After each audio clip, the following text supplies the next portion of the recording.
बार जब आप गर्मी में बिजली का भारी बिल देखते हैं या फिर अपने घर की छत पर लगे सोलर पैनल को देखते हैं और सोचते हैं कि काश इससे और ज़्यादा बिजली बनती और बिल थोड़ा कम हो जाता, तभी समझ में आता है कि आज के दौर में सोलर एनर्जी सिर्फ एक ऑप्शन नहीं बल्कि एक ज़रूरत बन गई है।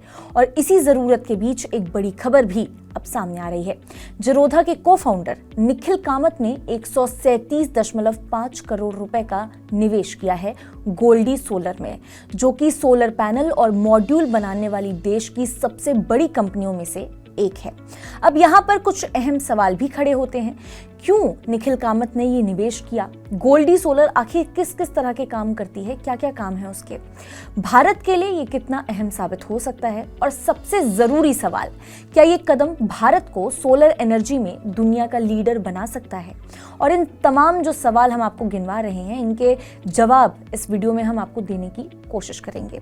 नमस्कार, मैं हूं मुस्कान ओझा, आप देख रहे हैं मनी 9। कहानी शुरू होती है एक ऐसे शख्स से जिसने जेरोधा के जरिए देश में ऑनलाइन ट्रेडिंग का जो चेहरा है वो बदल दिया है, यानी निखिल कामत और उनके भाई नितिन कामत। देश के सबसे युवा सेल्फ मेड अरबपतियों में ये दोनों गिने जाते हैं। लेकिन अब उन्होंने सिर्फ स्टॉक मार्केट तक सीमित न रहकर अपनी नजरें देश के सबसे बड़े सेक्टर यानी कि रीन्यूएबल एनर्जी पर टिकाई है। निखिल कामत ने खुद कहा है कि भारत में रीन्यूएबल एनर्जी बहुत बड़ा सेक्टर है और यहाँ से ऐसी कंपनियां बन सकती हैं जो पूरे ग्लोबल लेवल पर खड़ी हो सकें। हमें इन्हें सपोर्ट करना चाहिए ताकि क्लीन एनर्जी की तरफ देश का जो ट्रांजिशन है वो तेज हो सके पहले के मुकाबले। अब जरा जानते हैं कि कंपनी जिसमें इन लोगों ने इन्वेस्ट किया है वो क्या करती है। हम बात कर रहे हैं गोल्डी सोलर की, जिसकी नींव 2011 में ईश्वर भाई ढोलकिया ने सूरत में रखी थी। आज दावा करती है कि वो भारत की सबसे बड़ी सोलर मॉड्यूल निर्माता कंपनी है। सिर्फ पिछले 11 से 12 महीनों में ही इस कंपनी ने अपनी जो क्षमता है वो 3 गुना से भी ज्यादा बढ़ा लिया है। 3 गीगावाट से सीधा 14.7 गीगावाट। इसका मतलब है कि पहले जितना उत्पादन ये कंपनी एक साल में ही करती थी, अब वही उत्पादन कुछ महीनों में ही हो सकता है। और गोल्डी सोलर यही नहीं रुक रही है, अब ये बड़े पैमाने पर सोलर सेल मैन्युफैक्चरिंग में भी उतर रही है ताकि घरेलू जरूरतों के साथ साथ विदेशी बाजार में भी अपनी पकड़ बना सके। लेकिन इस तेजी के पीछे सिर्फ कंपनी की मेहनत नहीं है, सरकार भी इसमें बड़ी भूमिका निभा रही है। भारत ने 2030 तक 280 गीगावाट सोलर पावर का लक्ष्य तय किया है। विदेशी सोलर पैनलों पर इंपोर्ट टैक्स लगाया गया ताकि घरेलू कंपनियों को मजबूती मिले।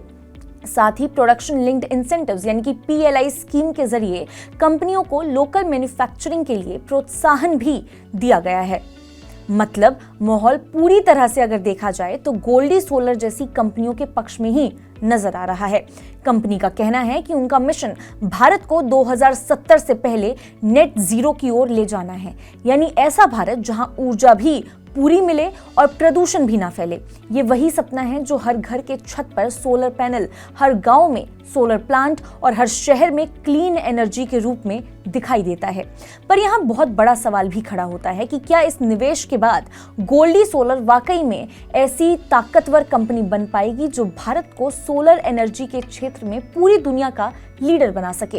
क्या ये निवेश सिर्फ एक कारोबारी कदम है या सच में भारत की ऊर्जा कहानी जो है वो बदलने वाली है, उसका जो मूड है वो बदल रहा है? ये निवेश सिर्फ पैसों का सौदा नहीं है, ये भरोसे की डील है। एक तरफ जेरोधा की तरह स्टॉक मार्केट में भरोसे की कहानी बनी है, अब उसी भरोसे की जो बुनियाद है उसी पर भारत की ऊर्जा कहानी लिखी जा रही है। निखिल कामत जैसे निवेशक जब इस तरह के सेक्टर में उतरते हैं तो ये सिर्फ पूंजी नहीं लाते हैं बल्कि उस सपने को भी ताकत देते हैं जिसमें भारत को क्लीन एनर्जी सुपर पावर बनते देखा जा रहा है। फिलहाल यही कहा जा सकता है कि गोल्डी सोलर में निखिल कामत का ये निवेश भारत की आने वाली पीढ़ियों को एक नया तोहफा देगा, यानी एक ऐसा देश जहां सूरज की रोशनी से घर भी जगमगाएगा और भविष्य भी। आज के लिए बस इतना ही। ऐसी और खबरों के लिए देखते रहिए मनी 9।